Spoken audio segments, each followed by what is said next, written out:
A topic I raised in some of my old videos about Steph Curry's shooting technique is the possibility that his offhand contributes some kind of force or momentum to his shot.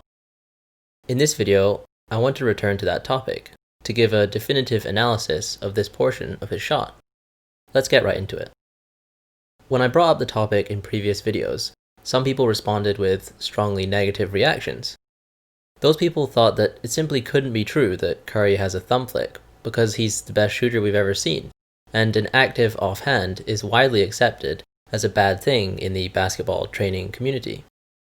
They just couldn't imagine that he might exhibit a technique that has for so long been expounded as damaging to consistency. But as the video evidence shows to me, Curry's left hand does in fact move with the ball in a way that suggests that it influences the path of the ball from his set point to his release point. To be clear, the left hand influence appears far less significant than that of a player like Ray Allen or LaMelo Ball more recently. But it would be willful ignorance to simply ignore the evidence we have that Curry's left hand contributes to his shooting motion more than it would in the most traditional guide hand style. I diagnosed two motions that occur with Curry's left hand during this portion of his shot. First, the overall motion of his left hand from his wrist. As you can see, his left hand rotates outward as the ball accelerates away from his head. I think this motion is led largely by his first 4 left hand fingers, which are in the process of getting out of the way of the ball. But that's not all that's going on. In addition to the rotation of the hand from the wrist, it's clear that Curry's left hand thumb also flicks forward relative to the hand itself.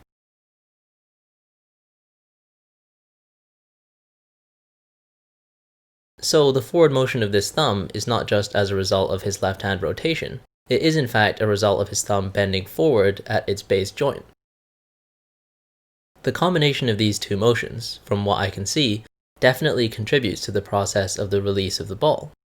I posit that Curry's left hand flick, mostly involving his thumb, pushes the ball ever so slightly so that it rotates clockwise, bringing it into perfect alignment under his right hand, before his right hand then performs the true final release of the ball.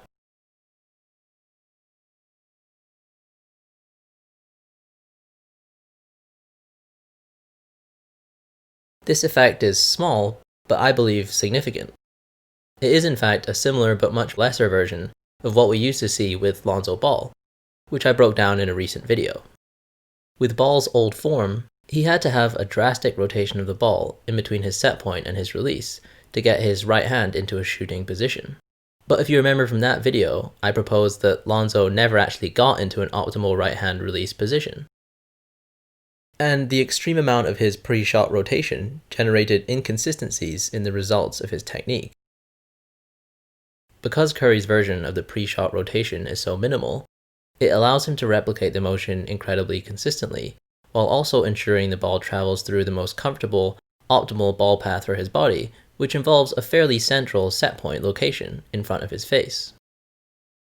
In fact, because there are a number of different examples, I'm going to release a video that discusses all the different thumb flick styles.